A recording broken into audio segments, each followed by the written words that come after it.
Bab 421 Insiden Kapsul Racun, halaman setengah. Li Qianjue terkejut ketika mendengar ini, dia melirik Lin Yu dan bertanya-tanya, mungkinkah Direktur Zong memiliki konflik dengan Lin Yu?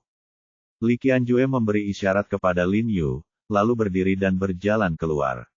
Dia bertanya kepada Direktur Zong dengan ragu, Direktur Zong, apakah Anda kenal Dr. He? Apakah Anda memiliki konflik di antara Anda? Lainnya, saya pernah melihatnya sebelumnya, bagaimana bisa ada konflik? Direktur Zong di ujung telepon segera menyangkalnya, sejujurnya, Tuan Li, ini adalah niat Wan Jia adalah pemegang saham utama proyek ini. Saham yang awalnya dijanjikan kepada Anda keluarga Li kini semuanya telah diberikan kepada keluarga Wan. Apakah Anda akan diberi bagian atau tidak? Itu semua tergantung perkataan Tuan Wan. Memaksa putra Tuan Wan mati, jadi keluarga Wan saya sangat membencinya, bagaimana saya bisa mentolerirnya? Tuan Muda Li, tolong dengarkan saya, He Jiarong ini adalah masalah, sebaiknya Anda segera menyingkirkannya sebisa mungkin untuk menghindari masalah di Hotel Victoria. Jika bukan karena Tuan He, saya pasti sudah mati. Li Qianjue berkata dengan dingin, keluarga Wan masih berani mengancam kita. Victoria Hotel mungkin ada hubungannya dengan keluarga Wan. Putra sulungnya jelas-jelas takut akan kejahatan.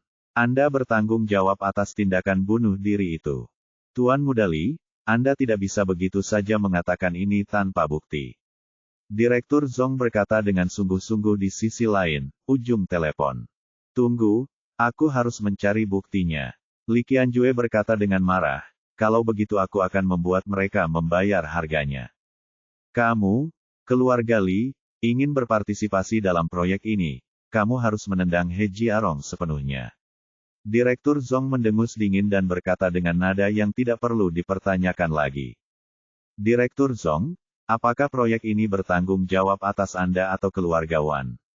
Mengapa Anda hanya mengikuti keluarga Wan? Dia tahu bahwa sebenarnya, Direktur Zong lah yang memiliki keputusan akhir mengenai siapa yang memiliki berapa banyak saham dalam proyek ini. Sekarang Direktur Zong berbicara dengan baik kepada keluarga Wan, dia jelas menerima banyak manfaat dari keluarga Wan. Tuan Muda Li, mohon bersikap sopan. Saya tidak ingin bertengkar dengan Anda. Lagi pula tidak ada ruang untuk negosiasi mengenai masalah ini. Anda harus mempertimbangkannya dengan hati-hati dan kemudian menjawab saya setelah Anda memikirkannya dengan matang. Dengan dingin. Faktanya, dia dalam hati, saya juga takut dengan kekuatan keluarga Li, dan saya juga berharap keluarga Li dapat berpartisipasi dalam proyek ini untuk mengurangi permusuhan keluarga Li terhadap saya. Tapi dia telah menerima keuntungan besar dari keluarga Wan, dan kedua keluarga itu adalah teman keluarga, jadi dia tidak bisa menyinggung keluarga Wan. Dia berharap Li Qianjue bisa menyetujui permintaan keluarga Wan. Tidak perlu memikirkannya, He Jiarong adalah saudaraku. Aku tidak akan pernah meninggalkan saudaraku. Direktur Zong, mari kita lihat. Akan tiba saatnya kamu memohon padaku. Li Qianjue berkata dengan marah dan langsung menutup telepon, dan kemudian menutupi dadanya dengan rasa sakit. Dia tahu bahwa dia sama saja dengan menutup proyek bioteknologi sendirian, tetapi tidak mungkin.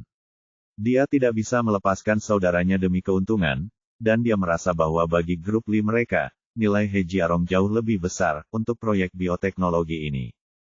Setelah dia berjalan kembali ke dalam rumah, Lin Yu melihat bahwa ekspresinya tidak terlalu baik, dan buru-buru bertanya, Saudara Li, apa yang terjadi? Li Qianjue tersenyum pahit dan menggelengkan kepalanya, dan berkata, itu tentang proyek bioteknologi. Kita mungkin tidak memiliki kesempatan, dan kita hanya bisa melihat keluarga Chu dan Wan mencaplok kue besar ini. Tidak ada kesempatan, kenapa? Lin Yu sedikit terkejut dan bertanya dengan tergesa-gesa, tapi dia tahu bahwa Li Qianjue masa depan Li, keluarga bergantung pada proyek ini. Kenapa lagi? Karena nama belakangnya adalah Wan. Li Qianjue membanting meja dengan keras dan berkata dengan dingin, setelah Victoria diserang, mereka diam-diam menyelesaikan proyek dengan Direktur Zong saat saya sedang memulihkan diri. Sial, Direktur Zong ini hanyalah seorang pesuruh, dari keluarga Wan, dan dia pasti tidak mendapatkan keuntungan apapun darinya. Dia tidak memberi tahu Direktur Zhong tentang ancamannya untuk mengakuisisi saham Lin Yu. Dia tahu bahwa begitu dia memberitahunya, Lin Yu akan mengambil inisiatif untuk menyerahkan saham tersebut. Sayang sekali kali ini, Lin Yu menghela nafas dan berkata, faktanya, dia juga sangat optimis dengan proyek ini. Jika keluarga Li ingin menggandakan nilai pasarnya, mereka harus memenangkan proyek ini. Tanpa proyek ini, keluarga Li kita tidak akan bisa bertahan. Li Qianjue segera melambaikan tangannya dan berkata seolah dia tidak peduli, Jiarong, kamu harus menandatangani kontrak pengalihan saham dulu. Ini, aku akan marah jika kamu menolak lagi. Wajah Li Qianjue tenggelam, dan dia berdiri dan meletakkan pena ke tangannya. Melihat bahwa dia tampak bertekad untuk memberikannya kepadanya, Lin Yu tidak punya pilihan selain tersenyum tak berdaya, lalu berdiri dan menandatangani namanya. Benar, Li Qianjue tersenyum dan meninggalkan satu salinan kontrak untuk Lin Yu, dan memberikan yang lainnya kepada sekretarisnya. Dia mengingatkan Lin Yu, ngomong-ngomong, aku harus merepotkanmu untuk pergi dan membantu adikku dalam beberapa hari. Beri aku akupuntur. Setelah menyapa, dia keluar. Setelah mengantarnya pergi, Lin Yu memikirkan proyek bioteknologi dan merasa sedikit menyesal, tetapi dia tidak mengenal Direktur Zhong dan tidak melakukan apapun. Setelah makan siang, Lin Yu meminta Dou Xingyi untuk beristirahat, dan dia duduk di depan meja konsultasi untuk menerima perawatan. Tiba-tiba dia mendengar teriakan di luar. Lin Yu melirik Li Zhensheng dengan rasa ingin tahu. Li Zhensheng segera bangkit dan berjalan keluar untuk melihat. Dia melihat seorang wanita parubaya dan seorang anak laki-laki berusia sekitar 10 tahun keluar rumah sakit. Anak laki-laki itu sangat menolak dan terus mundur.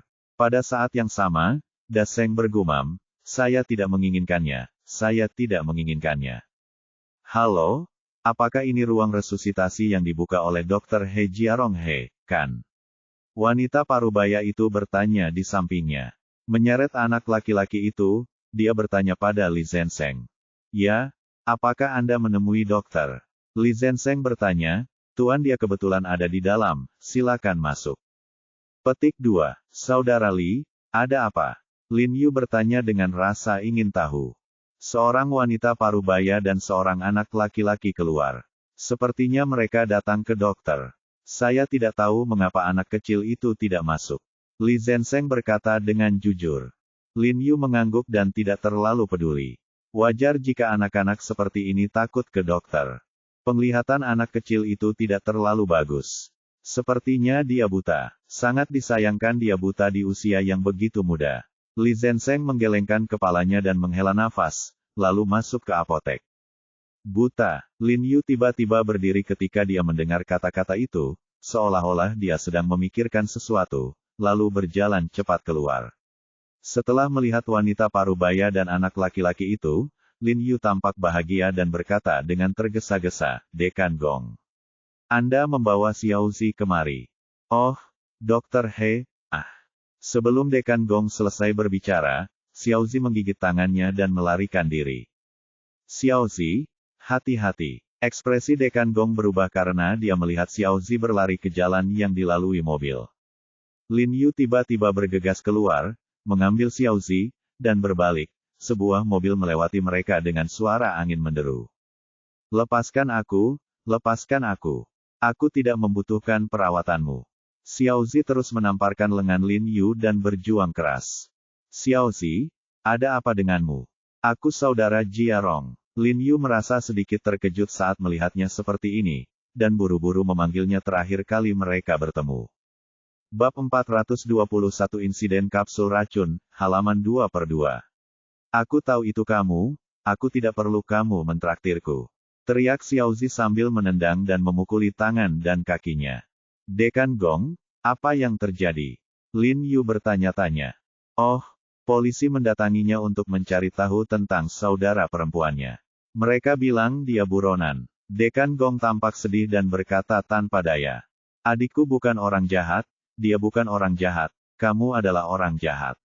Xiao Zi menarik lengan Lin Yu yang memeluknya erat-erat dan berteriak keras. Ada sedikit air mata di matanya, tapi dia bersikeras untuk tidak membiarkannya air mata mengalir keluar. Ekspresi Lin Yu menjadi gelap ketika dia mendengar kata-kata Dekan Gong. Tanpa diduga, Xiaozi telah mengetahui sesuatu tentang saudara perempuannya, yang memang merupakan pukulan besar bagi pikiran mudanya. Xiaozi, tidak peduli apa yang orang lain katakan, setidaknya secara hukum, adikmu tidak bersalah. Lagi pula, paman polisi juga mengatakan kecurigaan, dan kecurigaan belum tentu fakta loh, kan? Lin Yu berbisik kepada Xiaozi. Berkata, izinkan saya bertanya, apakah menurut Anda saudara perempuan Anda adalah orang jahat? Tidak, saudara perempuan saya bukan orang jahat. Xiaozi menggelengkan kepalanya dengan penuh semangat, air mata sudah mengalir dari matanya. Kalau begitu, apakah kamu ingin membuktikan adikmu tidak bersalah? Lin Yu bertanya. Xiaozi segera menenangkan diri, lalu mengangguk penuh semangat dan berkata, ya. Sebenarnya, sangat sederhana jika kamu ingin membuktikan bahwa adikmu tidak bersalah. Saat adikmu datang lain kali, mintalah dia untuk menemanimu. Jelaskan saja masalahnya dengan jelas kepada paman polisi. Lin Yu berkata dengan sabar, tetapi sebelum adikmu datang, kamu harus menjernihkan mata terlebih dahulu, agar kamu dapat membantu adikmu dengan lebih baik, kan? Xiaozi ragu-ragu setelah mendengar ini. Setelah beberapa saat, dia mengangguk, dan mengikuti Lin Yu dengan patuh ke pusat medis. Sebenarnya, aku tahu kamu bukan saudara iparku. Xiaozi tiba-tiba berkata dengan dingin sambil berjalan, kamu berbohong padaku. Kamu orang jahat. Kakak iparnya, ya, jelas sekali adik perinya yang mengatakannya. Setelah memasuki rumah sakit, Lin Yu melakukan akupuntur pada Xiaozi, kemudian meresepkan obat dan menyerahkannya kepada Dekan Gong. Xiaozi tidak berkata apa-apa dengan wajah dingin, dan jelas sangat memusuhi Lin Yu kakak hari itu. Dekan Gong meminum obat tersebut dan mengucapkan terima kasih kepada Lin Yu. Kemudian dia ragu-ragu dan berkata dengan tatapan memohon, Tuan He, Suir tidak pernah kembali sejak dia pergi hari itu. Jika Anda melihatnya, ingatlah biarkan dia kembali dan mengambil alihat, kami tidak percaya dia adalah orang jahat. Saya harap Anda dapat melihat dengan jelas. Jangan khawatir. Lin Yu mengangguk, melihat ke belakang Dekan Gong dan Xiaozi, merasa dipenuhi dengan emosi, dan gambar lain muncul di hadapannya. Wajah cantik dan menawan Rose hanya bisa menghela nafas. Pada saat ini, ponsel Lin Yu tiba-tiba berdering. Dia mengeluarkannya dan melihat bahwa itu milik Jiang Yan. Dia segera menjadi cerah dan berkata sambil tersenyum, Saudari Yan, apakah kamu sudah bangun? Saya di rumah sakit sekarang. Suara Jiang Yan sedikit mendesak, Jiarong, apakah kamu sibuk sekarang? Jika tidak, cepatlah datang. Ada beberapa anak di sini yang mungkin mati. Petik 2 tanda tanya. Oke, aku akan segera ke sana. Lin Yu mendengar kepanikan dalam nada suaranya dan langsung setuju. Kemudian dia menyapa Do Xinyi, mengambil peralatan medis, mengambil mobil dan segera bergegas ke rumah sakit. Setelah Lin Yu tiba di rumah sakit, Jiang Yan sudah menunggu di depan pintu. Setelah melihat Lin Yu, rasanya seperti melihat penyelamat. Dia buru-buru datang, meraih tangan Lin Yu, dan menyeretnya menuju gedung rawat inap. Apa yang terjadi? Lin Yu bertanya dengan tergesa-gesa. Kemarin kami menerima beberapa anak yang gejalanya mirip dengan keracunan makanan, tetapi jauh lebih serius dari keracunan makanan biasa. Mereka mengalami demam tinggi, muntah-muntah, dan diare sejak dirawat di rumah sakit kemarin. Sore tadi, mereka semua tampak tidak sadarkan diri. Kings, gejalanya. Jiang Yan berkata dengan tergesa-gesa. Apakah kamu sudah menemukan penyebab keracunannya? Lin Yu bertanya dengan tergesa-gesa. Kami belum memeriksanya dan telah mempercayakan polisi untuk menyelidikinya. Tugas utama kami sekarang adalah menyelamatkan nyawa anak-anak ini. Kata Jiang Yan dengan cemas. Aku di sini, jangan takut. Lin Yu menghiburnya dengan lembut dan mengikutinya dengan cepat ke gedung rawat inap. Setelah Lin Yu mengikuti Jiang Yan ke ruang isolasi besar di lantai 6, dia melihat beberapa dokter mengenakan masker dan kerudung berdiri di luar ruang isolasi, mendiskusikan sesuatu dengan suara rendah pucat dan merah, dan dia sangat lemah. Karena kami tidak tahu apakah itu keracunan atau infeksi virus, kami menempatkan mereka di ruang isolasi. Jiang Yan menjelaskan kepada Lin Yu. Oke, beri aku masker, dan aku akan masuk dan memeriksanya. Kata Lin Yu dengan suara rendah. Hei, siapa kamu? Pada saat ini, seorang direktur di samping melihat Lin Yu memiliki wajah yang aneh, dan segera memanggilnya, apakah ini tempat di mana kamu bisa datang dengan santai? Melihat ini, dan buru-buru dia berjalan mendekat dan menjelaskan, Direktur Qin, ini kekasih saya, He Jiarong dari Hui Sengtang. Saya ingin dia. Oh, ini Dr. He Jiarong. Mata Direktur Qin berbinar, segera berlari dan memegang tangan Lin Yu, dan berkata dengan penuh semangat, saya sudah lama mengagumi nama Anda. Dr. He ada di sini untuk membantu kami. Saya sangat berterima kasih. Terkejut saat melihat ini, dan menelan apa yang dia katakan, saya pikir itu akan memakan waktu cukup lama, tetapi begitu nama Lin Yu dilaporkan, sikap Direktur Qin berubah total. Cepat, ambilkan masker untuk Dr. He. Direktur Qin memerintahkan para dokter di sekitarnya sambil memegang erat lengan Lin Yu, seolah-olah dia takut dia akan melarikan diri. Lin Yu tersenyum tak berdaya. Siapa Direktur Qin? Pada saat ini, dua polisi tiba-tiba berjalan tergesa-gesa dari koridor. Itu saya. Direktur Qin segera berdiri dan berkata dengan cemas, Kamerat polisi, apakah Anda mendapatkan hasil dari penyelidikan? Ya, setelah kami menanyai beberapa anak, kami menemukan bahwa anak-anak ini semuanya telah mengonsumsi obat anak. Batuk kapsul, kami curiga ada yang tidak beres dengan kapsul ini. Kata polisi itu sambil menunjukkan kantong tertutup transparan yang berisi kapsul berwarna biru. Oh, ada yang salah dengan kapsulnya. Direktur Qin segera mengambil tas yang tersegel itu. Baiklah, kami telah menemukan pabrik farmasi yang memproduksi bahan baku kapsul, dan sekarang kami akan memanggil penanggung jawab pabrik farmasi tersebut. Kedua polisi itu mengaku dan segera berbalik untuk pergi. Kamerat polisi, mohon tunggu sebentar. Bisakah Anda memberitahu saya pabrik farmasi mana itu? Direktur Qin tiba-tiba menjadi cemas. Lagi pula, rumah sakit mereka bekerja sama dengan banyak pabrik farmasi yang bekerja sama dengan rumah sakit mereka harus segera memberitahunya. Rumah sakit menyegel kumpulan obat ini. Oh, itu pabrik farmasi bernama Pabrik Farmasi Huiseng. Polisi itu tidak menyembunyikan apapun dan berkata jujur. Bab 422 ini tanggung jawab saya dan saya tidak akan lari darinya, halaman setengah. Pabrik Farmasi Huiseng. Lin Yu dan Jiang Yan terkejut ketika mendengar ini. Mereka saling memandang dengan sedikit keraguan di mata mereka. Pabrik Farmasi Huiseng. Apakah pabrik farmasi Huiseng di balik kiau? Lin Yu langsung bertanya dengan rasa ingin tahu. Tidak buruk, bagaimana kamu tahu? Kedua polisi itu memandang Lin Yu dan bertanya dengan ragu. Saya badan hukum pabrik farmasi itu. Nama saya He Jiarong. Lin Yu berkata dengan cemberut, penuh kecurigaan. Obat-obatan di pabrik farmasi mereka semuanya dikembangkan olehnya secara pribadi. Apakah Anda badan hukum pabrik farmasi Huiseng? Salah satu polisi terkejut. Rupanya dia tidak menyangka Lin Yu akan mengakuinya sendiri setelah mengetahui situasinya. Sepertinya dia, Dr. He yang legendaris. Ternyata pabrik farmasi Huiseng Tang dan Huiseng sama-sama sama. Polisi lain memandang Lin Yu, lalu mengangguk. Saya pernah melihatnya di TV, dan saya punya sedikit kesan padanya. Petik 2. Kalau begitu silakan ikut dengan kami. Polisi tadi tampak kedinginan dan mengeluarkan sepasang borgol dingin. Jiang Yan merasa cemas ketika melihat ini, dan hendak mengatakan sesuatu untuk menghentikannya. Tetapi Direktur Qin segera bergegas keluar dan berkata dengan tergesa-gesa, tunggu sebentar, oh, dua petugas polisi, apakah ada kesalahpahaman di sini? Anda semua pernah mendengarnya. Semua orang di Huiseng Tang tahu bahwa Dr. He Jiarong adalah dokter ajaib, bukan? Karena dia adalah dokter ajaib, bagaimana mungkin ada masalah dengan obat-obatan dari perusahaan farmasi mereka? Tentang ini, kami hanya berbicara berdasarkan fakta.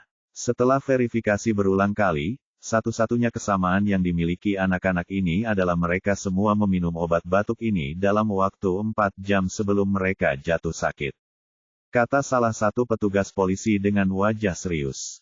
Lin Yu semakin mengernyit ketika mendengar ini, menoleh untuk melihat kapsul di tangan Direktur Qin, dan berkata, "Direktur Qin, tolong tunjukkan kapsul ini." Oke, Direktur Qin buru-buru mengambil kapsul di tangannya itu pada Lin Yu. Lin Yu langsung mengeluarkan kapsul dari kantong plastik, lalu membuka tutupnya, menuangkan bubuk ke tangannya, membungkuk dan menciumnya dengan lembut, dan menemukan bahwa itu semua adalah obat barat. Namun ia dapat memastikan bahwa obat-obatan tersebut pasti bukan produksi keluarganya, karena memproduksi obat dengan ramuan obat tradisional Tiongkok.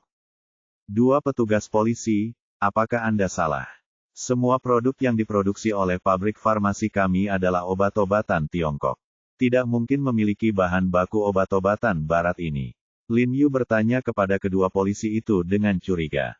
Benarkah? Kalau begitu lihat apakah ini daftar pengiriman pabrik farmasi Anda. Polisi itu mendengus dingin, mengeluarkan selembar kertas dari tasnya dan menyerahkannya kepada Lin Yu. Lin Yu mengambilnya dan melihatnya dan menemukan bahwa itu memang formulir pengiriman dari pabrik farmasi mereka, dan juga ada tanda tangan manajer Sui di atasnya. Pemasoknya adalah perusahaan farmasi bernama Yingkang, tetapi melihat tanggalnya, semuanya dari tahun lalu. Lin Yu terkejut, dan tidak tahu kapan pabrik farmasi mereka memproduksi bahan mentah semacam ini untuk pengobatan barat. Yah, kamu tidak bisa menyangkalnya sekarang, bukan? Ketika kedua polisi itu melihat penampilan Lin Yu, mereka tidak bisa menahan diri untuk tidak mendengus dingin. Silakan ikut kami. Kamu, telepon saya dan tanyakan. Lin Yu mengeluarkan ponselnya sambil berbicara, berjalan ke samping dan memanggil manajer Sui, dan bertanya dengan suara yang dalam, "Manajer Sui, apakah Anda pernah memproduksi bahan mentah untuk obat-obatan barat untuk perusahaan farmasi Yingkang di belakangku?" Petik 2. Saya tidak pergi ke belakang Anda. Saya melaporkannya kepada Anda saat itu. Manajer Sui berkata dengan tergesa-gesa, "Itulah yang terjadi. Ketika pabrik farmasi kami pertama kali diakuisisi oleh Anda, saya bertanya kepada Anda bahwa pabrik belum menyelesaikan pekerjaannya. Haruskah beberapa pesanan terus dilaksanakan? Sesuai kesepakatan Anda saat itu, izinkan kami melanjutkan produksi dan menyelesaikan pesanan. Perusahaan farmasi Yingkang ini selalu menjadi mitra kami," Lin Yu mengingatnya. Karena pabrik farmasi sedang terburu-buru untuk mengirimkannya pada saat itu, beberapa pesanan yang telah lama ditandatangani belum diselesaikan, dan Lin Yu tidak membiarkannya dibatalkan. Tampaknya masalah ini mungkin benar-benar ada hubungannya dengan dia. Lin Yu tidak bisa tidak menyalahkan dirinya sendiri karena tidak memeriksanya dengan cermat pada awalnya. Dia buru-buru berkata, "Kalau begitu, Anda harus memeriksa dengan cermat kumpulan bahan mentah yang dipasok ke perusahaan farmasi Yingkang. Ada banyak di dalamnya, mungkin mengandung bahan berbahaya." "Ah, tidak mungkin." Manajer Sui di ujung telepon berkata dengan tegas, "Resep kami disediakan oleh pabrik utama, dan pabrik utama kami juga memproduksi jenis ini, obat batuk anak. Tidak ada masalah selama bertahun-tahun, bagaimana bisa berbahaya?" Lin Yu sedikit terkejut ketika mendengar apa yang dia katakan, mengetahui bahwa manajer Sui tidak bisa berbohong padanya, dan segera bertanya, "Kalau begitu beritahu saya, Yingkang ini. Apakah pabrik farmasinya dapat diandalkan? Siapa yang menjalankannya? Karena tidak ada masalah dengan bahan baku di sini, mungkin karena ada masalah saat perusahaan farmasi Yingkang mengkonfigurasinya sendiri." "Dapat diandalkan? Tentu saja dapat diandalkan." Manajer Sui berkata dengan tergesa-gesa, "Ini adalah pabrik farmasi Grup Wanshi." "Grup Wanshi? Wanjia?" Lin Yu terkejut, "Bagaimana Anda bisa bekerja sama dengan mereka?" "Yah, keluarga kami sudah lama bekerja sama dengan keluarganya.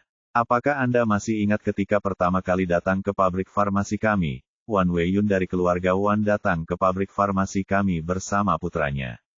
Di sini saja untuk mendapatkan bahan baku obatnya." Manajer Sui berkata dengan tergesa-gesa, karena Wan Weiyun memiliki konflik dengan Lin Yu saat itu, jadi dia mengingat masalah ini dengan sangat jelas. Setelah diingatkan, Lin Yu langsung mengingatnya. Saat itu, dia masih bertanya-tanya mengapa Wan Weiyun dan Wan Xiaochuan berada di pabrik farmasi pengobatan barat. Mungkinkah Wan Jia menjebak mereka? Tapi itu tidak benar, bahan baku ini disediakan oleh pabrik utama dan tidak ada hubungannya dengan dia. Apalagi Wan Jia juga akan merusak reputasi perusahaan farmasinya sendiri. Ada apa, Tuan He? Apakah ada yang salah? Kata manajer Sui buru-buru. Beberapa anak mengalami demam tinggi, muntah dan koma setelah meminum obat dari perusahaan farmasi Yingkang.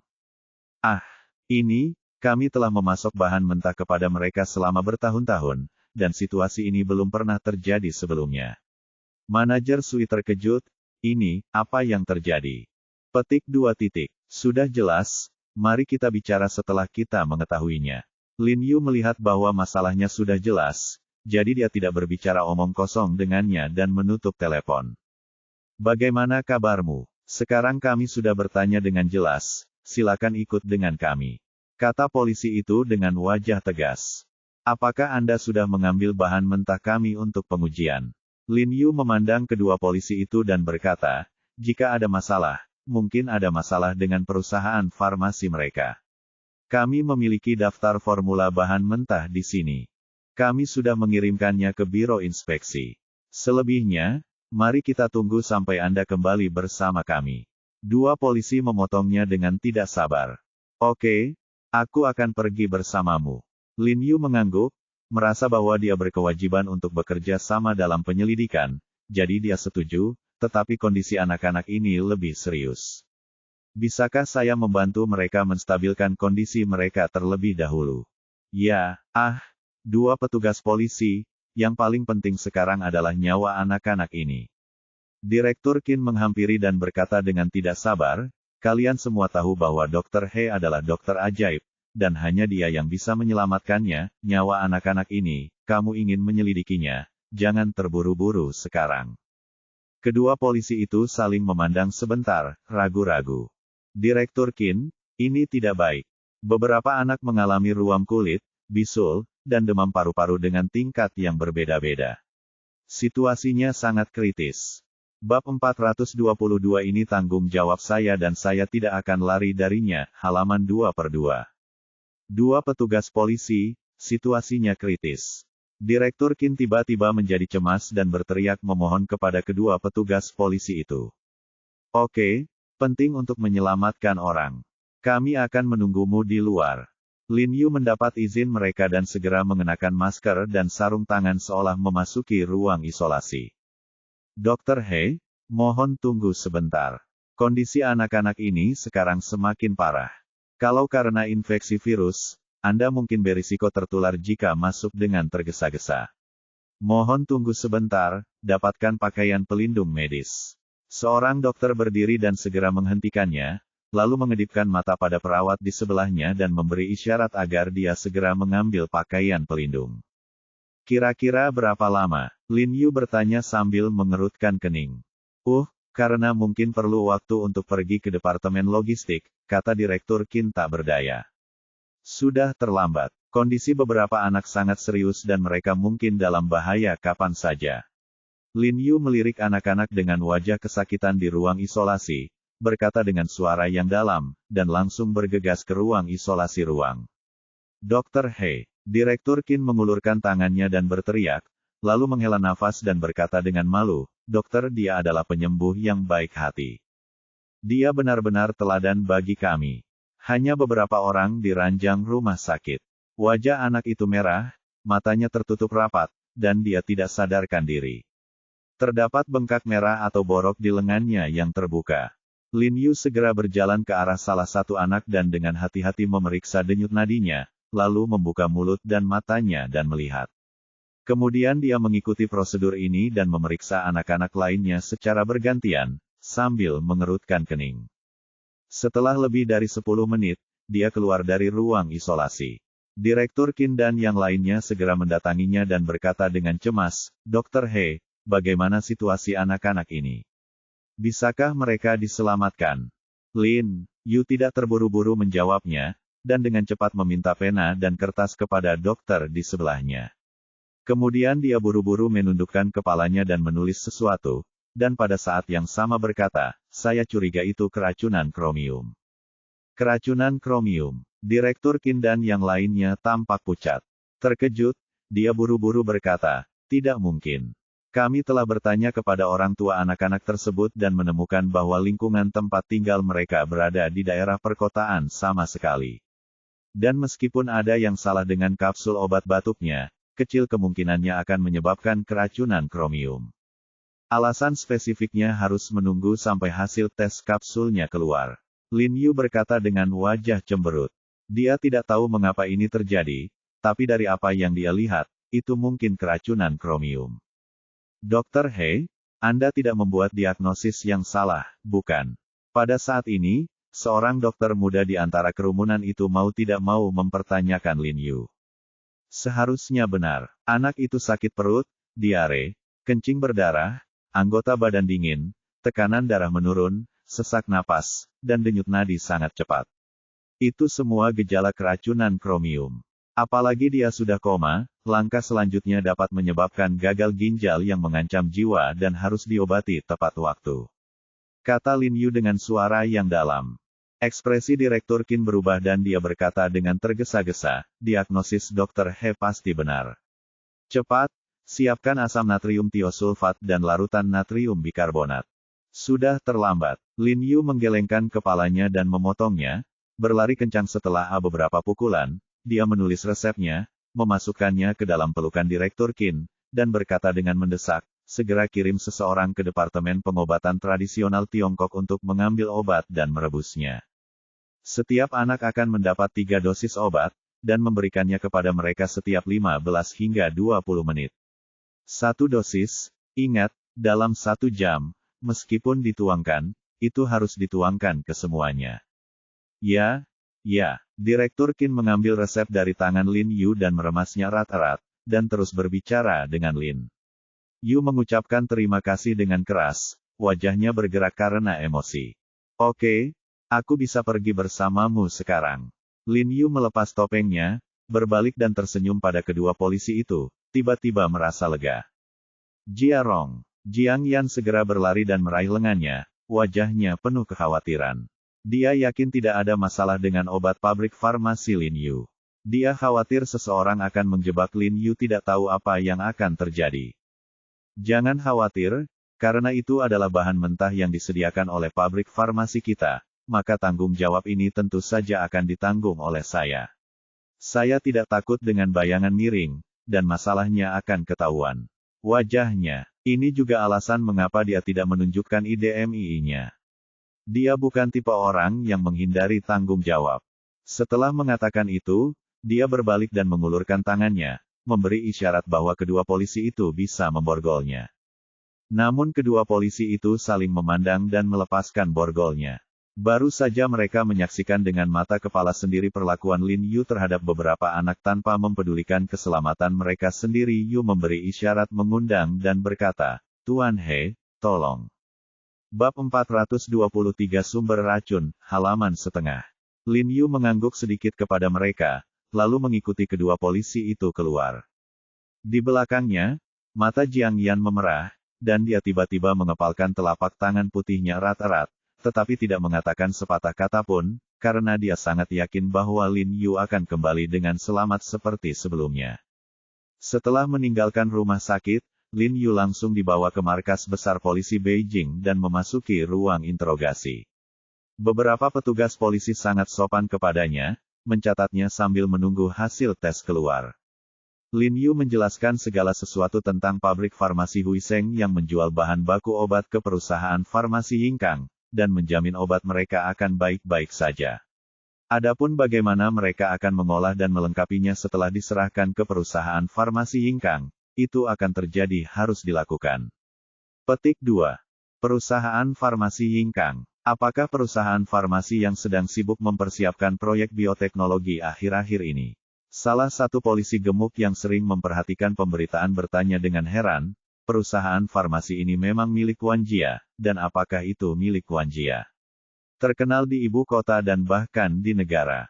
Mereka semua sangat terkenal. Bagaimana mereka bisa memiliki masalah seperti itu? Saya tidak tahu tentang ini. Tanyakan sendiri pada mereka. Pada saat ini, tiba-tiba ada ketukan di pintu, lalu 2 orang polisi masuk. Polisi terkemuka, seorang pria jangkung dan kurus, memegang sebuah dokumen di tangannya dan berkata kepada orang-orang yang bertanya, "Itu bukan salah satu dari itu, urusan dokter, hasil tes sudah keluar, tidak ada yang salah dengan bahan baku pabrik farmasi Huiseng." Lin Yu tidak bisa menahan nafas lega ketika mendengar ini. Manajer Sui tidak berbohong padanya. "Lalu apakah Anda sudah memeriksa obat yang sudah jadi setelah Yingkang Pharmaceutical menyiapkannya?" Tanya polisi gendut itu buru-buru. "Saya sudah memeriksanya, dan tidak ada yang salah dengan obat di dalam kapsul batuk ini." Polisi jangkung dan kurus itu menggelengkan kepalanya karena kecewa. "Tidak mungkin." Polisi gendut itu segera menjadi cemas dan berkata dengan ragu, "Satu-satunya kesamaan yang dimiliki anak-anak ini adalah ini. Pasti ada yang salah dengan obat-obatan tersebut." Kamerat polisi, apakah Anda yakin mereka tidak terkena bahan kimia, limbah industri, atau zat berbahaya apa yang dimakan secara tidak sengaja? Lin Yu bertanya-tanya. Jika tidak ada masalah dengan kapsul ini, bagaimana mungkin anak-anak yang biasanya tidak berhubungan satu sama lain ini menderita keracunan kromium? Waktu yang sama, saya yakin, saya pribadi menyelidiki masalah ini, dan saya menemukannya dengan sangat jelas pada saat itu. Polisi gendut itu berkata dengan tegas, anak-anak ini dijemput oleh orang tuanya langsung setelah masuk taman kanak-kanak, dan mereka pulang untuk makan malam setelah makan obat batuk semacam ini. Gejala demam dan muntah biasanya muncul di tengah malam. Justru karena penyelidikan yang cermat, gejala yang dialami anak tersebut dipastikan ada kaitannya dengan kapsul tersebut, sehingga polisi gendut itu tidak melakukannya, menunggu pengujian. Ketika hasilnya keluar, mereka memerintahkan orang untuk menangkap Lin Yu. Kalau begitu ini aneh. Lin Yu mengerutkan kening dan berkata dengan sedikit keraguan. Bagaimana kalau kita selidiki lagi, mungkin kita melewatkan beberapa detailnya. Polisi jangkung dan kurus itu menghela nafas, lalu melemparkan bubuk yang tersegel ke dalam kantong plastik di atas meja. Lin Yu terkejut ketika melihat bubuk obat di atas meja.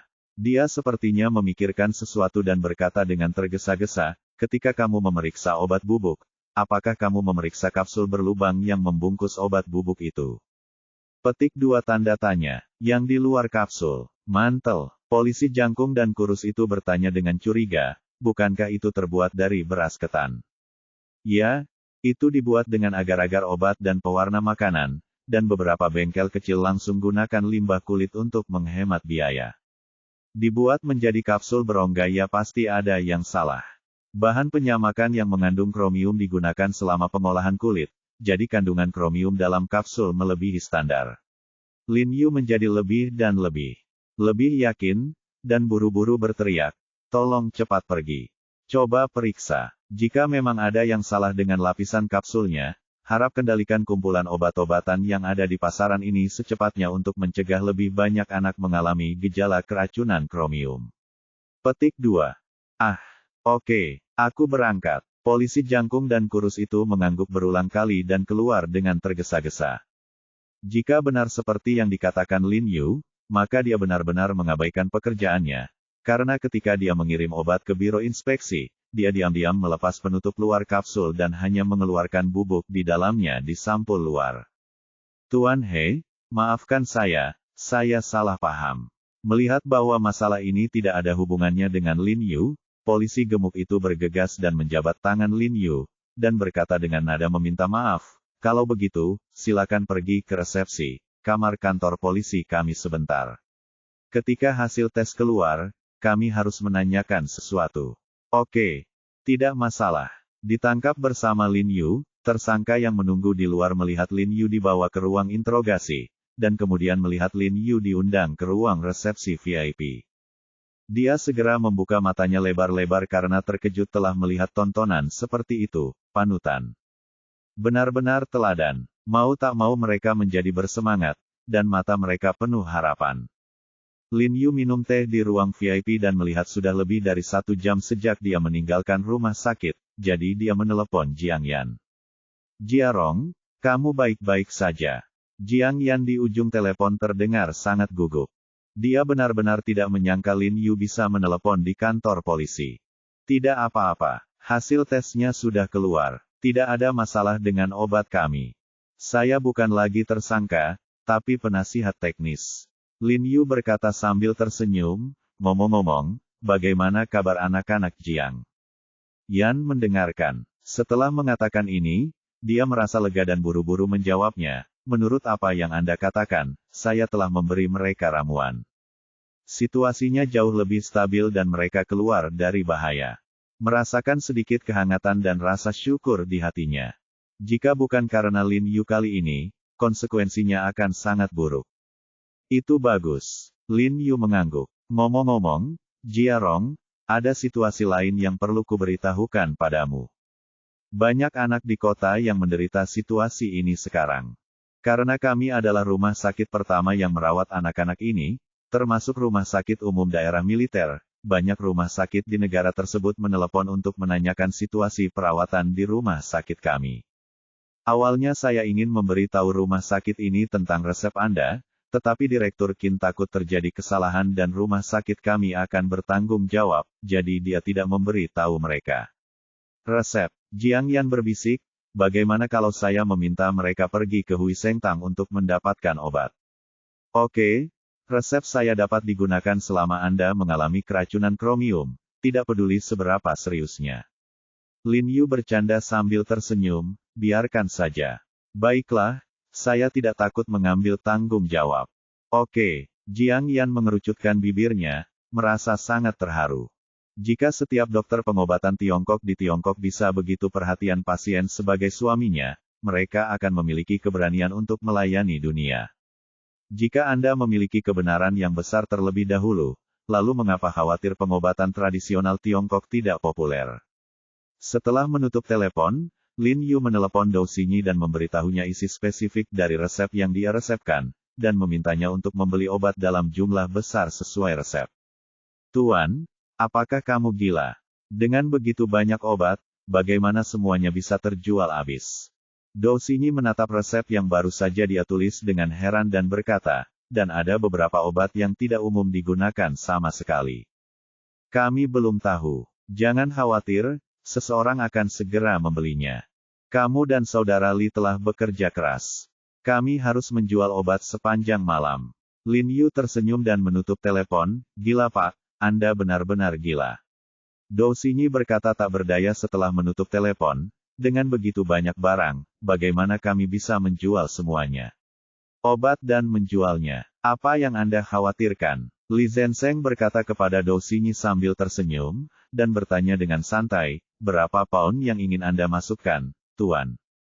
Bab 423 Sumber Racun, halaman 2/2. Yah, kali ini kita harus menghitungnya per ton, kata Dou Xinyi sambil mengerutkan kening. Puff, Li Zhensheng menutupi dadanya dan hampir mengeluarkan seteguk darah lama. Dengan begitu banyak obat, sampai tahun dan bulan berapa dia harus memilih. Dia menutupi dadanya dan bergumam, gila, gila, Tuan, Anda tidak gila. Akhirnya, menurut Lin Yu, setelah beberapa pemasok mengirimkan semua obat, seluruh apotek Dengdeng, banyak dari mereka tidak bisa diletakkan dan ditempatkan langsung di lobi. Seluruh aula Huiseng tiba-tiba mengeluarkan bau bahan obat yang menyengat. Li Zhensheng di samping menghela nafas berulang kali. Lin Yu tinggal di kantor polisi sampai hari hampir gelap, dan hasil tesnya keluar, polisi yang tinggi dan kurus itu bahkan tidak punya waktu untuk kembali ke kantor. Jadi dia menelepon polisi gemuk itu dan melaporkan hasil tesnya menunjukkan bahwa memang ada yang salah dengan kapsul berongga itu. Seperti yang dikatakan Lin Yu, ini adalah gelatin industri yang terbuat dari kulit dan mengandung banyak kromium. Setelah menelepon, polisi gendut itu bertanya kepada Lin Yu dengan panik, Tuan He, seperti yang Anda duga, memang ada masalah dengan kapsul berlubang ini. Meskipun kami telah mengendalikan obat jenis ini di pasaran, namun masih banyak yang terjual, jadi jumlah anak yang keracunan pasti akan bertambah banyak dalam beberapa hari terakhir. Anda adalah dokter ajaib, menurut Anda apakah ada cara untuk menekan situasi ini? Meskipun dia bukan dari sistem pengawasan obat, ini terjadi. Mereka pasti tidak bisa lepas dari tanggung jawab atas kecelakaan medis yang besar, dan butuh waktu lama untuk mengetahui agen penyebabnya. Mereka mungkin akan dimintai pertanggungjawaban oleh atasan mereka. Saya telah meminta rumah sakit untuk menyediakan obatnya. Jika ada orang tua atau rumah sakit yang menelepon lagi, beritahu mereka dan minta mereka pergi ke Hui Sengtang. Lin Yu berkata sambil tersenyum, semua obatnya gratis. Petik 2 titik. Petik 2. Ya, polisi gemuk itu tidak bisa menahan diri untuk tidak memutar matanya dan berkata dengan tergesa-gesa, Tuan He, saya punya dendam. Apa? Kami salah paham dan meminta Anda memberikan bahan obat gratis. Ini tidak pantas. Bagaimana dengan ini? Saya akan mengajukan permohonan di atas, dan kantor polisi kami akan membantu Anda mengganti setengah biaya, dan kemudian orang-orang kami akan pergi kepada Anda apa pendapat Anda tentang mendistribusikan narkoba bersama-sama dan memberikan contoh kerja sama polisi warga negara dan respons bersama terhadap krisis. Kata petugas polisi gemuk itu dengan nada menyanjung. Lin Yu segera mengerti maksudnya. Bagaimana ini bisa menjadi contoh kerja sama polisi sipil? Ini jelas merupakan upaya untuk menciptakan citra baik polisi mereka. Ini setara dengan mengeluarkan uang untuk publisitas seluruh kota. Saya harus mengatakan, polisi gendut ini sangat pintar. Ketahui cara memanfaatkan peluang. Namun, Lin Yu melihat bahwa petugas polisi memang sangat bertanggung jawab atas masalah ini, dan usulan polisi gemuk itu tidak berdampak padanya, jadi dia mengangguk dan berkata, petugas, Anda tidak perlu membayarnya. Ketika saya ambil obatnya malam ini, pasti ada banyak orang. Jika memungkinkan, saya harap Anda dapat membawa beberapa orang untuk menjaga ketertiban. Tidak masalah. Ini yang harus kita lakukan. Polisi gemuk itu buru-buru menepuk dadanya dan berkata ragu-ragu, tapi terlalu baik bagimu untuk membayar obat ini sendiri. Tidak masalah, seseorang akan membayarnya. Lin Yu tersenyum dan menepuk pundaknya dan berjalan keluar. Saya akan mengirim mobil untuk mengantarmu. Polisi gendut itu segera menyusul. Lin Yu melambaikan tangannya dan menolak, mengatakan bahwa dia bisa saja naik taksi dan meminta petugas polisi gemuk itu untuk membawa polisi ke aula kebangkitan setelah beberapa saat. Setelah keluar dari kantor polisi, Lin Yu menelepon Li Zenseng dan mengetahui bahwa bahan obat telah dibeli. Dia merasa lega dan kemudian menghubungi nomor Li Qianjue. Jiarong, ada apa? Li Qianjue bertanya dengan curiga ketika dia melihat bahwa itu adalah telepon Lin Yu. Lagi pula, dia baru saja kembali dari Lin Yu di pagi hari. Saudara Li, apakah kamu masih ingin melakukan proyek bioteknologi? Lin Yu bertanya dengan mata menyipit. Li Qianjue sedikit terkejut dan buru-buru bertanya, pikirkan saja. Ambil uangnya jika kamu mau. Bab 424, sebuah kesalahan, halaman setengah. Ambil uangnya. Li Qianjue merasa sedikit terkejut, lalu tersenyum, mengira Lin Yu sedang bercanda dengannya, dan menjawab dengan santai, oke, berapa harganya, beritahu saya. 1.000. Lin Yu He tersenyum dan berkata bahwa dia baru saja menelepon Li Zenseng untuk bertanya. Total harga pembelian semua bahan obat hampir sebesar ini, jadi dia tidak meminta lebih dan hanya meminta modal. 1.800.000. Li Qianjue mengerutkan kening. Tanpa diduga, Lin Yu benar-benar mengajukan penawaran, dan itu masih merupakan jumlah uang yang sangat kecil sehingga tidak layak untuk disebutkan. Apa? Itu keterlaluan. Lin Yu bercanda. Oke, saya akan mentransfer keuangannya kepada Anda. Li Qianjue tertawa dan berkata, jika kita benar-benar dapat menyelesaikan proyek ini, saya akan mentraktir Anda makan besar. Petik 2. Oke, kalau begitu jangan izinkan saya mentransfer keuangan Anda. Biarkan institusi medis di bawah rumah Anda mentransfernya kepada saya. Lin Yu bertanya, selain itu, biarkan CEO dan beberapa orang yang bertanggung jawab atas institusi medis Anda dipindahkan ke saya. Datang ke sini dan lakukan pekerjaan di Hui Sengtang malam ini. Jiarong, apa yang kamu lakukan di sini? Li Qianjue menatap lurus, dan Biksu Zhang Er berkata dengan bingung sepertinya tidak bercanda. Rahasianya tidak boleh bocor. Anda akan tahu kapan Direktur Zhong meminta bantuan Anda. Lin Yu berkata sambil tersenyum, ngomong-ngomong, ingat, Anda harus menyiapkan dana cair dalam jumlah besar, karena dengan begitu Anda akan mengambil alih bagiannya, mungkin lebih dari yang Anda harapkan. Oke, saya akan menunggu. Li Qianjue tersenyum pahit dan mengangguk, jelas tidak mempercayainya sama sekali. Setelah menutup telepon, dia mengerutkan kening dan menatap telepon dengan curiga. Dia berpikir lama tetapi tidak tahu apa yang sedang terjadi memberikannya kepada institusi medis di bawah perusahaannya. Setelah Lin Yu keluar dari kantor polisi, dia langsung pergi ke Aula Huiseng. Begitu dia memasuki pintu, dia melihat Dou Xinyi dan Li Zhensheng menatapnya dengan wajah kesal. Lin Yu tertawa gembira saat melihat bahan obat menumpuk di aula. Tuan, saya harus mempertanyakan keputusan Anda kali ini. Li Zhensheng berkata dengan ragu, Anda mengatakan seseorang akan datang untuk membeli obat, tetapi sudah 1 atau 2 jam dan Anda belum melihat 1 orang pun. Ketika dia selesai berbicara, sebuah ambulans bergegas keluar pintu dan berhenti di depan pintu dengan suara berderit. Kemudian 2 pria berjas putih buru-buru keluar dari mobil, dengan masker masih tergantung di mulut mereka. Rumah sakit datang. Dr. Heji Arong, kan? Saya menemukan Anda. Anda jauh lebih tampan daripada di TV. Begitu salah satu pria parubaya memasuki pintu, dia buru-buru menghampiri dan memegang tangan Lin Yu, dan berkata sambil tersenyum, untuk menemukan Anda, saya setelah jalan memutar yang panjang, saya pergi ke rumah sakit pertama Universitas Beijing, lalu ke kantor polisi, dan akhirnya datang ke sini. Petik 2. Terima kasih atas masalah Anda. Saya ingin tahu dari rumah sakit mana Anda berasal. Lin Yu segera berjabat tangan dengannya. Dia bertanya, mengetahui bahwa setelah publisitas Jiang Yan dan polisi gendut itu, pasti banyak rumah sakit yang menerima berita tersebut. Oh, saya Zhang Huan, Wakil Direktur Rumah Sakit Umum Polisi Bersenjata. Beberapa anak di rumah sakit kami juga menderita keracunan kromium akibat meminum kapsul beracun. Saya dengar Anda memiliki metode pengobatan yang sangat efektif, jadi kami bergegas ke sini. Pria parubaya itu berkata sambil tersenyum. Faktanya, salah satu direktur penyakit dalam awalnya ingin datang, tetapi dia takut dia tidak cukup menghormati Lin Yu, jadi dia datang sendiri. Ternyata itu wakil presiden Sang. Silakan duduk sebentar.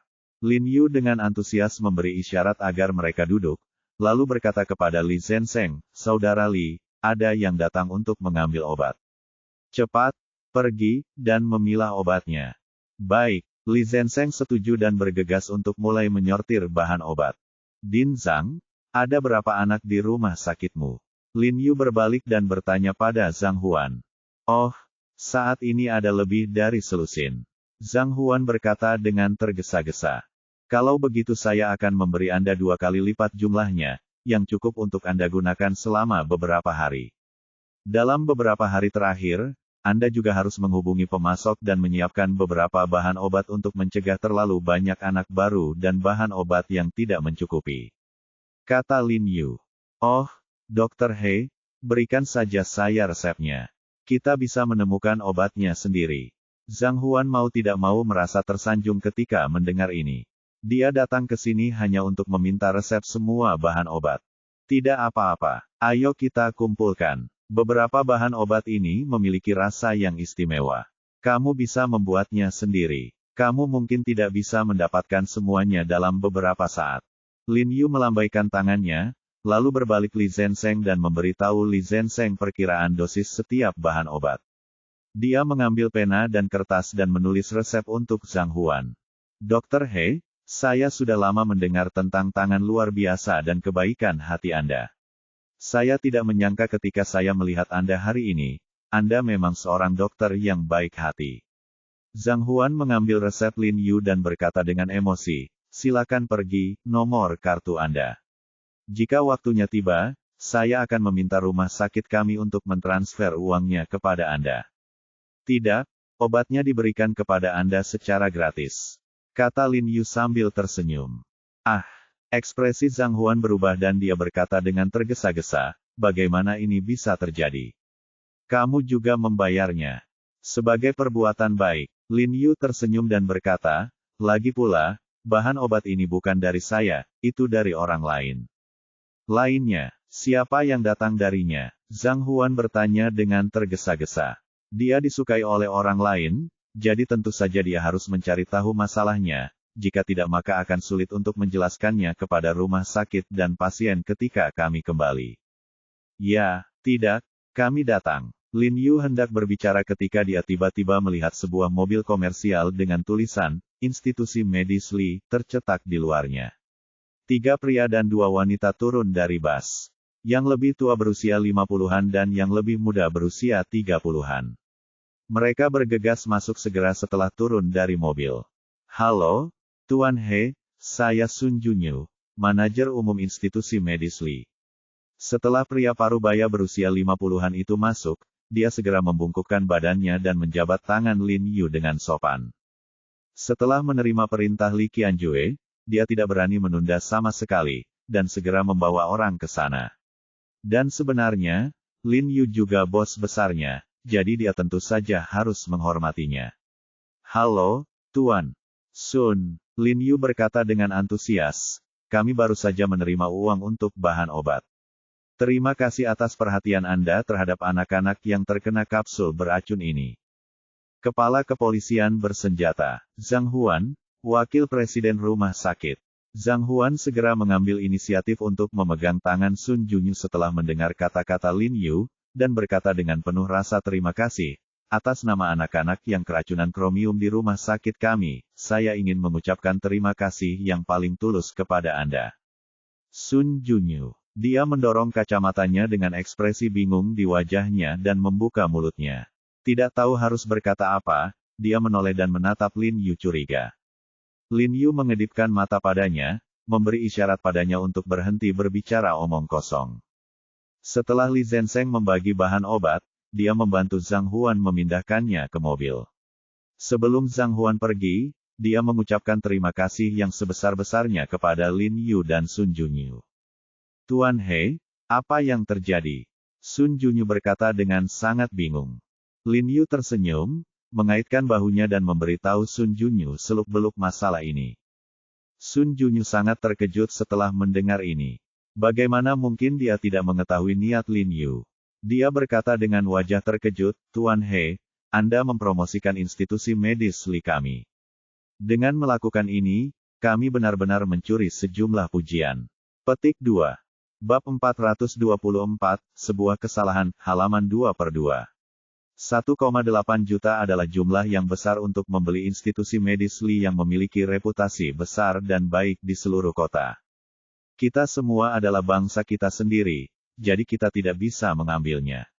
Lin Yu berkata sambil tersenyum, grup Li akan mengambil alih proyek bioteknologi, jadi tentu saja mereka harus membuat namanya terkenal. Petik 2. Proyek bioteknologi. Apa yang Tuan He katakan adalah proyek bioteknologi yang pemerintah membentuk kelompok kerja untuk diawasi secara pribadi. Sun Junyu sangat bersemangat dan bertanya dengan tidak percaya. Selain proyek ini, apa lagi yang bisa dilakukan? Lin Yu berkata sambil tersenyum. Tapi, bukankah Tuan Muda Li mengatakan bahwa dia lebih memilih tidak mengambil proyek ini daripada membeli kembali sahammu? Sun Junyu berkata dengan bingung. Mengenai masalah ini, Li Qianjue bahkan memintanya untuk mengeluh saat makan siang tadi beberapa saat. Hah, bagaimana dengan memperoleh saham? Lin Yu bertanya dengan bingung. Apakah kamu tidak tahu? Sun Junyu bertanya dengan ragu. Tuan Li berkata bahwa Direktur Zhong dan Wan Jia memaksanya untuk memperoleh saham Anda dan mengeluarkan Anda dari grup Li. Hanya dengan cara inilah mereka akan setuju untuk membiarkan Li kelompok berinvestasi dalam proyek biologi itu. Apakah ini terjadi? Hati Lin Yu tergerak ketika dia mendengar ini. Memikirkan kelegaan yang sengaja dibuat oleh Li Qianjue pagi ini, Lin Yu tidak bisa menahan senyum, merasa terharu. Saudara Li ini, dirinya sendiri benar-benar tidak ada kesalahan. Jangan khawatir, cepat atau lambat proyek bioteknologi akan menjadi milik kita. Lin Yu menepuk bahu Sun Junyu. Kemudian semakin banyak orang yang datang untuk mengambil obat, ada yang dari rumah sakit ini, ada yang dari klinik itu, dan ada pula yang datang untuk membeli obat atas nama mereka sendiri. Lin Yu tidak menolak siapapun. Setelah memastikan bahwa anak mereka menderita keracunan kromium, dia, Li Zenseng dan yang lainnya membantu menyortir bahan obat. Saya meminjamnya sebentar. Silakan berbalik dan beri kesempatan kepada Dr. He. Terima kasih, terima kasih. Sekitar jam 8 malam, beberapa media TV arus utama dari Beijing keluar masuk aula. Pembawa acara dan fotografer mengambil mikrofon dan kamera untuk merekam dengan serius. Lin Yu melirik mereka dan merasa sedikit curiga. Ayo, beri jalan, ayo kita pesan, ayo pesan. Pada saat ini, sebuah suara yang familiar terdengar dari luar, dan kemudian polisi gemuk dari kantor polisi datang dengan 7 atau 8 polisi untuk menggantikannya. Lin Yu menjaga ketertiban. Petugas, Anda di sini. Lin Yu menjadi senang saat melihat polisi gemuk di belakangnya, dan buru-buru berteriak. Jangan panggil aku polisi. Aku sedang keluar kota. Panggil saja aku Lao Kou. Kata polisi gendut itu sambil tersenyum. Saudara Kou. Lin Yu memanggilnya sambil tersenyum. Apakah kamu menemukan orang-orang ini dari stasiun TV? Benar, saudara. Meskipun mereka mengatakan bahwa mereka melakukan perbuatan baik tanpa meninggalkan nama mereka, menurutku ada beberapa hal yang seharusnya terjadi tetap menonjolkan diri. Petik 2 tanda seru petik 2. Lao Dou tersenyum pada Lin Yu dengan suara rendah, lalu mengambil sekantong bahan obat, berdiri tegak, dan berdiri berdampingan dengan Lin Yu, membiarkan fotografer surat kabar memotretnya. Tunggu sebentar, ini Tuan Sun dari institusi medis Li. Izinkan saya menjelaskan kepada Anda bahwa semua bahan obat ini disumbangkan oleh institusi medis Li secara gratis. Lin Yu tidak lupa membantu institusi medis Li mempromosikannya tepat waktu. Ya, amal ini dipromosikan oleh kami bertiga. Lao Dou menggandeng tangan Lin Yu dan Sun Junyu dan mengambil beberapa foto bersama. Lalu dia berkata kepada Lin Yu dengan suara puas, Tuan He, saya tahu jika Anda memiliki konflik dengan Wan Jia. Saya telah melaporkannya ke Badan Pengawas Obat dan Makanan. Orang-orang kami dan orang-orang dari Badan Pengawas Obat dan Makanan telah menggerebek perusahaan farmasi Yingkang di bawah Wan Jia dalam semalam. Bab 425 tertangkap lengah. Setelah mengatakan ini, dia sedikit tersenyum pada Lin Yu. Lin Yu terkejut sesaat, lalu tersenyum dan berkata, Saudara Dou, maka saya benar-benar harus berterima kasih kali ini. Faktanya, Lin Yu tahu mengapa dia menggerebek perusahaan farmasi Wan Jia demi dirinya sendiri. Itu semua tidak masuk akal, kapsul racun semuanya habis, bagaimana kita tidak menyelidikinya? Ini hanyalah tanggung jawab mereka dan Badan Pengawas Obat dan Makanan. Alasan mengapa Lao Dou mengatakan ini hanya untuk menyenangkan dirinya sendiri, dan Lin Yu tidak membeberkannya. Mudah diucapkan, mudah diucapkan. Lao Dou menepuk bahu Lin Yu dan berkata sambil tersenyum, Saudaraku, saya mencalonkan diri sebagai wakil kepala kantor polisi. Jika saya terpilih karena acara hari ini, maka saya akan mencalonkan diri sebagai wakil kepala kantor polisi, pasti akan melamarnya. Makananmu enak. Terima kasih, Saudara Dou. Kata Lin Yu dengan rasa terima kasih. Karena bahan obat cukup banyak dan banyak orang yang datang untuk menerima obat, beberapa orang sibuk hingga larut malam. Setelah Jiang Yan dan Ye Qingmei mendapat kabar tersebut, mereka juga bergegas membantu. Sekelompok orang bekerja sampai jam 3 pagi, dan kemudian mereka hampir membagikan bahan obat. Oh, saudaraku, pinggangku yang lama akan patah karena kelelahan. Setelah semalaman bergaul, Lao Dou menjadi begitu akrab dengan Lin Yu sehingga mereka bersaudara, tapi wajahnya penuh kegembiraan. Dia tahu bahwa Dou lamanya juga akan menjadi populer besok. Lin Yu, Jiang Yan, dan Ye Qingmei langsung pulang setelah membersihkan diri. Mereka buru-buru mandi, merebahkan diri di tempat tidur dan tertidur. Ada juga tanda di pintu aula Huiseng yang menyatakan bahwa klinik akan ditutup selama 1 hari. Wan Sixun memiliki kebiasaan baik pergi ke danau buatan di belakang komunitas dan berlarian di sekitar tepi danau setiap pagi setelah bangun tidur tahun 70-an. Salah satu alasan kulit. Hari ini, dia berjalan kembali dari danau buatan seperti biasa. Saat ini, langit semakin cerah. Saat dia berjalan, Wan Sixun mengeluarkan ponselnya dan menelepon Direktur Zong. Wan Lao, kamu selalu bangun pagi-pagi sekali. Direktur Zong di ujung telepon berkata sambil tersenyum setelah menerima panggilan. Aku semakin tua dan kurang tidur. Haha, Xiao Zong, bagaimana diskusimu dengan keluarga Li kemarin? Apakah mereka setuju untuk membeli kembali saham He Jiarong? Oh, ini, aku mengatakannya, tetapi Li Qianjue tidak menyetujuinya. Direktur Zong berkata tanpa daya, Tuan Muda Li ini lebih suka tidak berpartisipasi dalam proyek ini daripada mengusir Lin Yu dari grup Li. Keluar. Idiot. Wan Sixun berteriak dengan marah, di matanya, apakah He Jiarong lebih berharga daripada proyek ini? Aku tidak tahu, dia hanya mengatakan bahwa dia dan He Jiarong adalah saudara hidup dan mati, jadi kita tidak akan pernah melakukannya, tinggalkan He Jiarong. Direktur Zong berkata tanpa daya. Omong kosong apa saudara-saudara, tidak ada persaudaraan sejati di dunia ini. Itu hanya sekumpulan kepentingan. Dia masih seorang pengusaha. Kamu bahkan tidak bisa melihatnya. Wan Sixun berkata dengan marah. Wan Lao, aku tidak bisa memahaminya. Aku tidak tahu mengapa kamu bersikeras membiarkan Li Qianjue mengambil kembali saham He Jiarong. Direktur Zong berkata dengan sangat bingung, sepertinya tidak masalah besar bagi keluarga Wan. Tidak ada manfaatnya.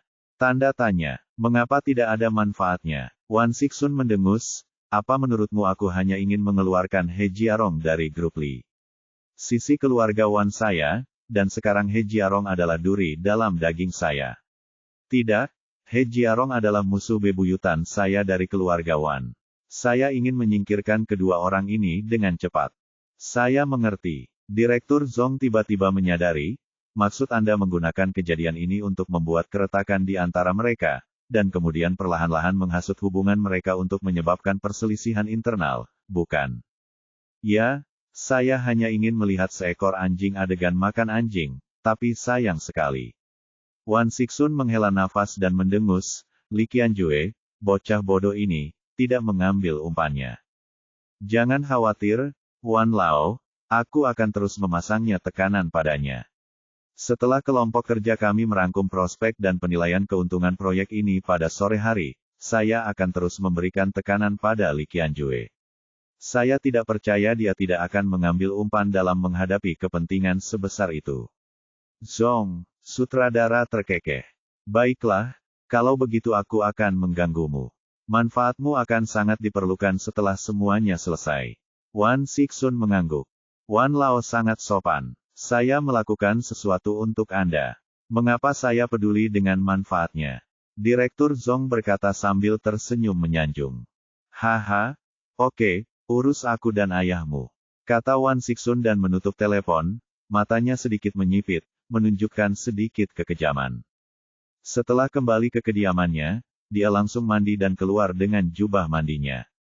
Saat ini, pengasuh sudah menyiapkan sarapan, dan ada lebih dari selusin item di atas meja, termasuk buah-buahan dan kue-kue, termasuk 4 jenis bubur. Dan semua ini dipersiapkan untuk Wan Sixun sendiri. Wan Sixun menggosok tangannya, lalu menyalakan TV yang tergantung di dinding seberang meja makan, lalu duduk di depan meja makan yang luas dan indah, mengambil pisau dan garpunya dan mulai sarapan.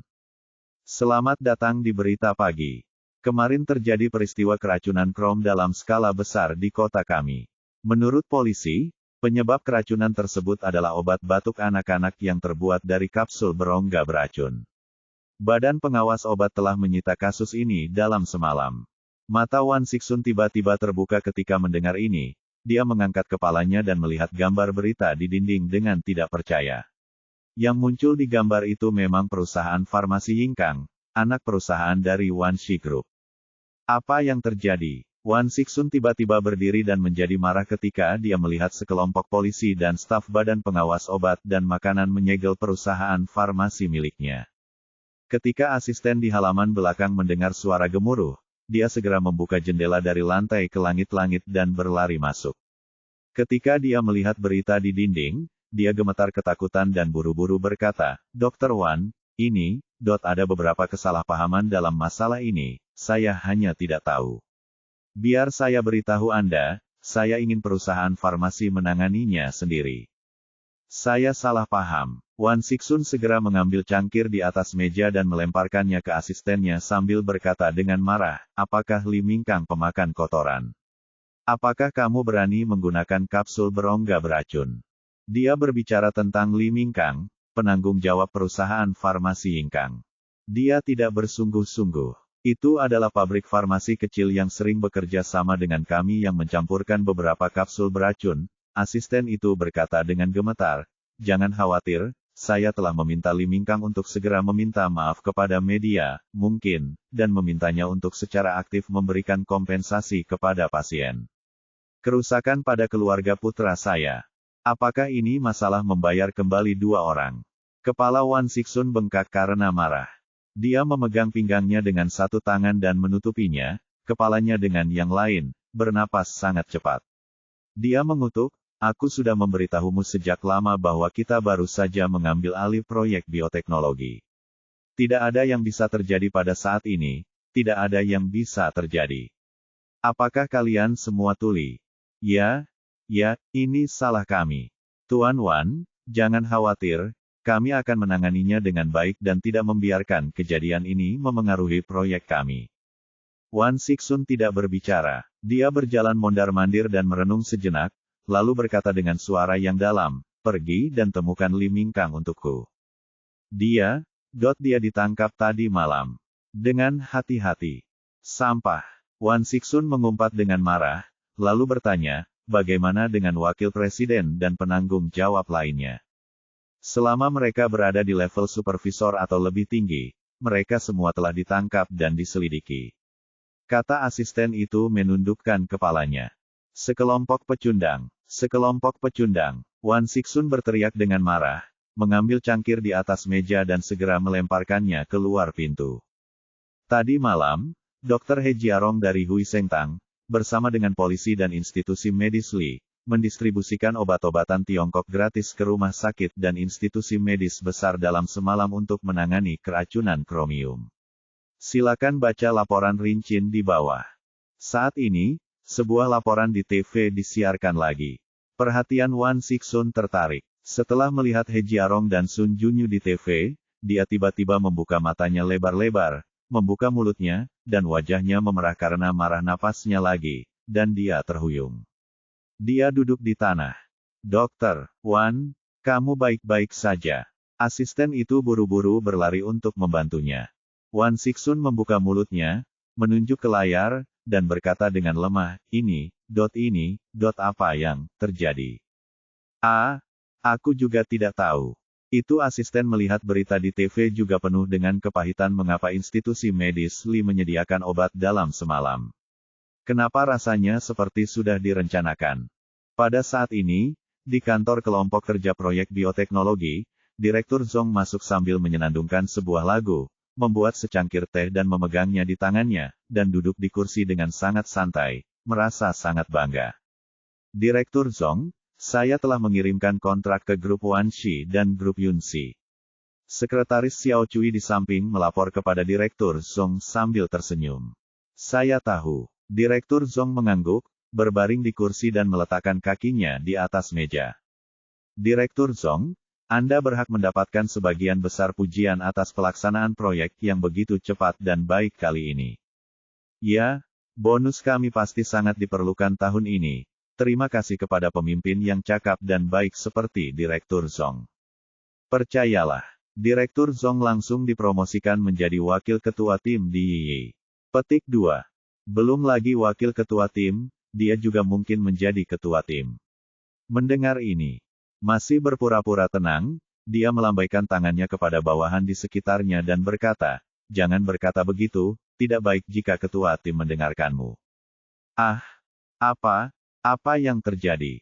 Kali ini, Xiao Cui, sekretaris di samping, tiba-tiba berteriak kaget sambil memegang ponselnya. Apa yang kamu lakukan, membuat keributan seperti itu? Direktur Zong hendak memanggil Li Qianjue untuk terus menekannya, jadi ketika dia mendengar teriakan Xiao Cui, dia meliriknya dengan tidak senang. Direktur Zong, perusahaan grup Wan Shi yang bertanggung jawab atas proyek bioteknologi ini adalah perusahaan farmasi Yingkang, bukan? Sekretaris Xiao Cui bertanya dengan ragu. Ya, ada apa? Bukankah itu salah satu perusahaan farmasi terkemuka di ibu kota kita? Direktur Zong memandangnya dengan acuh tak acuh dan berkata dengan agak arogan. Kamu, tolong baca berita ini dulu. Sekretaris Xiao Cui menelan ludah, lalu berjalan mendekat dan menyerahkan telepon kepada Direktur Zong.